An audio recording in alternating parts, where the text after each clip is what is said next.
It was another sad, sorry day in the streets of New York, or at least that's how it started. Then the girl had to walk in. The dame was only able to get a word out before she croaked.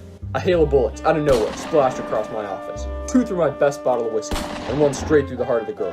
It was a shame too, she was a pretty one, and looked like she could have paid double my fee. Unfortunately for the landlady, the crime scene spilled out into the hallway. Jumping out of my seat, I managed to graze the intruder before he jumped out of the window onto the street. He then hopped into his car, a red convertible 2-seater, not a common sight in this city. Not only did his blood stain the windowsill, but he'd also tracked dirt onto the carpet. What an animal. Even though I knew it would be a pain, I knew I should call the coppers. Although their red tape would slow me down, it was better to be bound by that than a pair of steel cuffs, or even worse, a rack of pig iron. As soon as I arrived, I knew I had made a mistake. With the 2 cops was a greedy little pack of men, with their lab equipment and thick-horned glasses. The best way to solve a crime is with your gut, not a microscope. Even so, the cops insisted on letting them through, giving them free rein to explore the scene, and my office. Watching carefully, not to learn, but to make sure they didn't take anything, I saw them unpack some interesting equipment. After giving my story to the officers, the lab coats headed over to the window. According to one of the women, they were going to try to pull some prints off the window. Good luck with that, I responded, as the glass was clean, with not so much as a smudge covering it. Pulling out a pack of lifting powders, they dusted the window, and managed to pull up a single print. I knew it, a latent print, she pronounced, explaining that it meant that it was a hidden print, made visible via powders, just as she had done.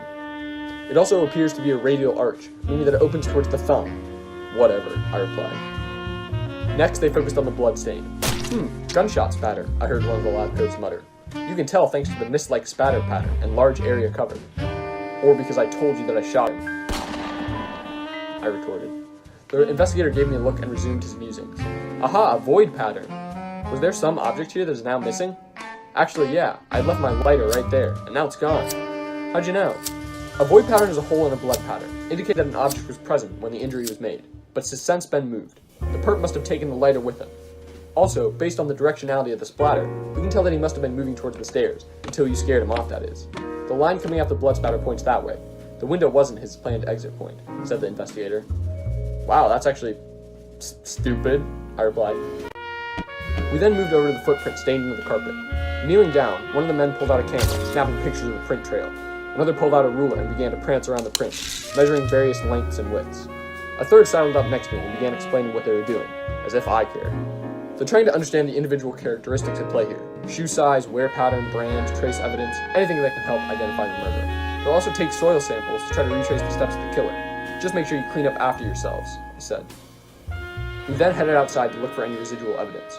The call pulled out from under that mud patch over there, so you might want to start in that direction. The forensic teams quickly hustled over there, looking for any more clues. They then settled on a tire track entrenched in the mud. Aces, let out one of the more reedy-looking men. Again, various measurements were taken, as the lab tech had explained to me each of the steps. First, they'll measure the wheelbase, or from the center of the left tires to the right tires. Then they'll focus on the tire themselves, photographing the tracks and measuring the sipes, or grooves, and slots across the tire. Wear pattern will also be analyzed, as it can provide further information on the individual characteristics of the car, the man explained. Finally, the pack moved out, as they had taken enough of my time. They told me that they would be following this case closely, and would report back to me if they found anything. I knew, however, that they wouldn't. After all, every single piece of evidence they had collected had been planted. The girl, an old colleague, one who knew a little too much. The killer, a new one, who would be well paid and out of the country in mere hours. And the police, well, they would be none the wiser.